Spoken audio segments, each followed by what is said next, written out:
Number of set. అర్థమైందా? Finite number of set అయినప్పుడు దాన్ని మనం డిస్క్రీట్ ర్యాండమ్ వేరియబుల్స్ అంటాము.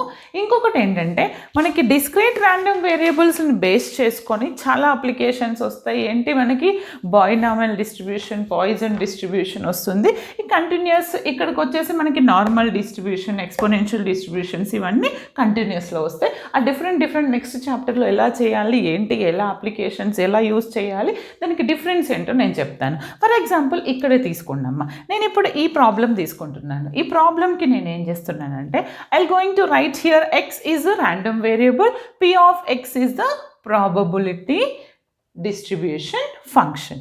ఇప్పుడు నేను ప్రాబబిలిటీ ఇచ్చినటువంటి ఎగ్జాంపుల్కి ప్రాబబిలిటీ డిస్ట్రిబ్యూషన్ ఫంక్షన్ని పి ఆఫ్ ఎక్స్ అనుకుంటుంటే probability distribution function if it is equal to 1 that is the discrete random variable. ఇది సపోజ్ ఇదంతా మర్చిపోండి. నేను దీనికి ఏం చేస్తానంటే పి ఆఫ్ ఎక్స్ అనుకుంటాను. ప్రాబబిలిటీ ఆఫ్ ఎక్స్ అంటే దీనికి నేను ప్రాబబిలిటీ టేబుల్ ఏం తీసుకుంటున్నాను, number of tiles probability, number of tiles రావడానికి ఏ వచ్చాయి నాకు, ఎన్ నెంబర్ ఆఫ్ టైల్స్ ఈజ్ 0, 1, 2 వచ్చాయి. ఓకేనా? ఏవొచ్చాయి 0, 1, 2 వచ్చాయి. తర్వాత ఇక్కడ ఏం తీసుకోవాలి నేను, ప్రాబబిలిటీ పి ఆఫ్ ఎక్స్ అంటే 0 రావడానికి యాక్చువల్గా always all number divided with total number of events అన్ని 1, 2, 3, 4 అంటాను. 0 రావడానికి ఇక్కడ ప్రాబబిలిటీ ఎన్ని టైమ్స్ వచ్చింది, 0 అనేది 1 టైం వచ్చింది అంటే 1/4. 1 ఎన్నిసార్లు వచ్చింది, 2 టైమ్స్ అంటే 2/4. 4 యాజ్ ఇట్ ఈస్. 2 ఎన్నిసార్లు వచ్చింది, 1 టైం 1/4. ఓకే, నేను దీన్ని ప్రాబబిలిటీ డిస్ట్రిబ్యూషన్లో సపోజ్ దీన్ని ఇంకెలా రైట్స్ అంటే నేను రబ్ చేస్తాను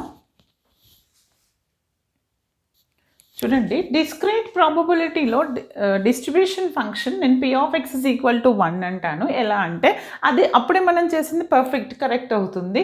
ఇప్పుడు చూడండి ఇది వచ్చింది కదా, నేను ఇవన్నిటిని యాడ్ చేశాను అనుకోండి. P of X all the values of this 1/4 + 2/4 + 1/4 ఇదేమవుతుంది, LCM 4, 2 + 1 3, 4/4 which is equal to 1 అంటే P of X is equal to 1. It satisfies the discrete probability function. ఓకేనా? ఇప్పుడు నేను దీన్ని డిస్క్రీట్ తీసుకుంటే ఏమేమి వస్తుంది, actual by using the discrete probability we're going to calculate the mass. Okay, mass function అంటాము. తర్వాత ఇంకొకటి ఏంటి, మనకు తెలిసినటువంటిది continuous random variable. Mass function ఎలా తీసుకుంటున్నామో కంటిన్యూస్ ర్యాండమ్ వేరియబుల్ని ఎలా తీసుకుంటున్నాను ఎగ్జాంపుల్స్ ఇచ్చి నెక్స్ట్ చాప్టర్లో ఎక్స్ప్లెయిన్ చేస్తాను. ఇప్పుడు కొంచెం ఇంట్రొడక్షన్ ఇస్తాను వాటి గురించి. డిఫరెన్స్ ఏంటో చూడండి అమ్మ. డిఫరెన్స్ ర్యాండమ్ వేరియబుల్స్ యాక్చువల్గా 2 టైప్స్గా డివైడ్ చేశాము. డిస్క్రీట్ ర్యాండమ్ వేరియబుల్ డిఆర్వి అని రాశాను, continuous random variable.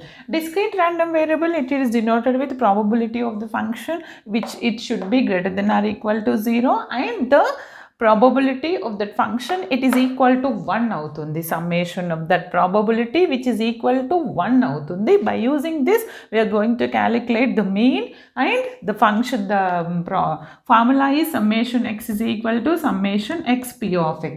discrete random variable use చేసి if it is discrete we are going to calculate binomial and Poisson distributions. if it is continuous random variable the principle is f of x it is greater than or equal to 0. discrete అయినప్పుడు దీని probability of this function which is equal to summation of all this probability is equal to 1 అవుతుంది. ఇక్కడ ఏమవుతుంది, it is denoted with E of X. It defines -∞ to ∞ అవుతుంది. X F of X DX. This is the main difference.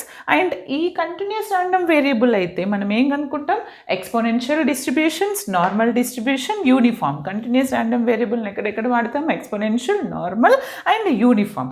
For example ఇందాకటి problem నేను చెప్పాను కదా, ఇందాకటి ప్రాబ్లంలో నేను ఏమొచ్చింది నాకు అక్కడ 0 probability number of that is 0, 1, 2 and this is what ఇందాక నేను ఇచ్చాను కదా ఆ టేబుల్ ఏంటి, ప్రాబబిలిటీ ఆఫ్ దట్ ఫంక్షన్.